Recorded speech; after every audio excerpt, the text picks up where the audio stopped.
I first wrote The Dwellers Beneath the Arches as a child, filled with childlike wonder and a vast imagination. I truly believed there was a world down below, waiting to be discovered. This world was filled with magic and enchantment.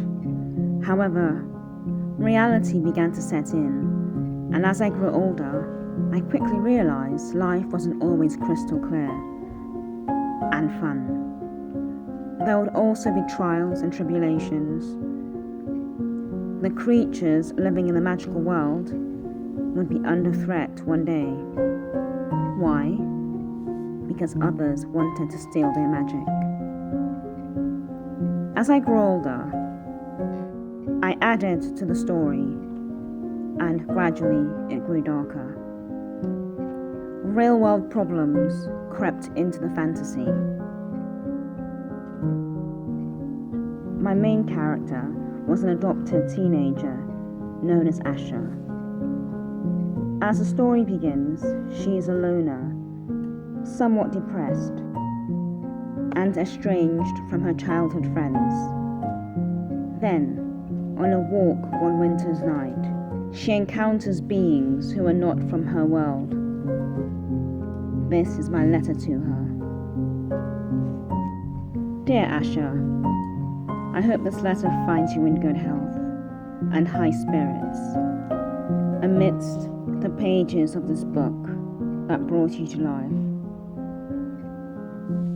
As a writer who has journeyed alongside you for most of my life, I felt compelled to reach out and express my admiration and gratitude for your remarkable presence in The Dwellers Beneath the Arches. From the moment I embarked on this literary adventure, you captured my attention and held it steadfastly throughout the twists and turns of the narrative. Your courage, resilience, and unwavering determination have inspired me in ways that words fail to fully convey. As I turned each page, I found myself cheering you on, celebrating your triumphs, empathizing with your struggles. Your character has become more than just ink on a page. You have blossomed into a beacon of hope, a symbol of resilience, and a reminder of the power we possess within ourselves. Your journey has illuminated the human spirit, demonstrating the strength that lies dormant until summoned by the call to action.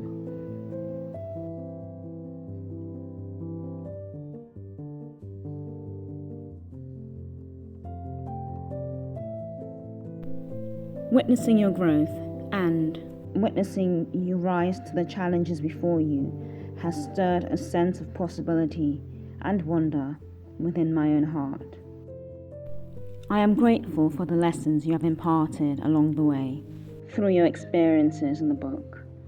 I have learned the importance of embracing change, confronting fears, embracing the transformative power of adversity, and dealing with grief. Your ability to evolve, to learn from your mistakes, and to emerge stronger and wiser has left an indelible imprint on my own personal journey. I want to express my deepest appreciation for the emotions you have awakened within me. Your joys have brought a smile to my face.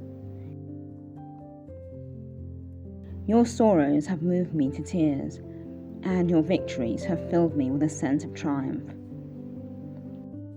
The connection I felt with you through the pages of the book has reminded me of the universal experiences and emotions that bind us all as human beings.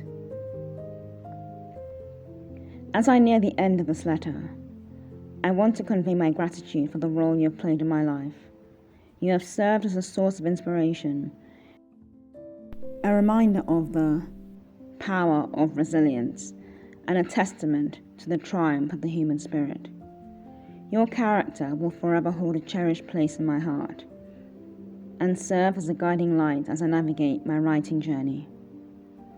Thank you for letting me share your story, for igniting my imagination, and for reminding me of the incredible capacity for growth and transformation that resides within us all. With utmost admiration, gratitude, and love, Oyinda.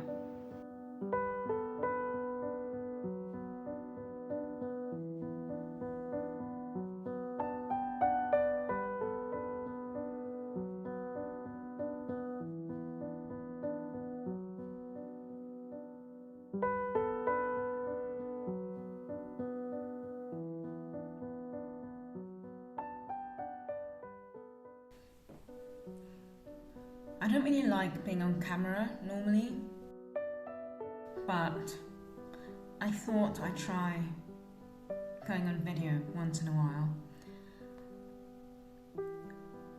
Writing the Dweller series was quite important to me because it was one of those moments as a child where my imagination was just completely free. And I think when you're writing as a child and you're completely free, there's no burden, there's no responsibility, you come up with all these crazy ideas and just wild fantasy ideas.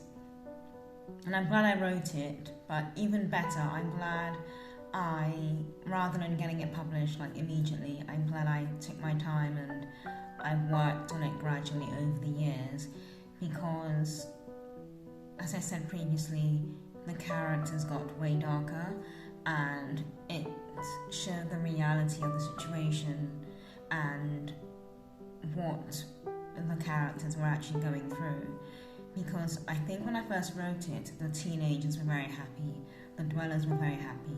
It was all just sunshine and rainbows and tea parties and sailing along the canal. And I'm glad to say that as I got older and I realised that life wasn't all black and white, it was lots of grey, I went back each time and I revised the book, and then I ended up with a 3-book series, and I ended up with the newer characters like the mimes and the Boise and the antagonists. And I think I came up with some pretty good antagonists because a lot of the readers did like them.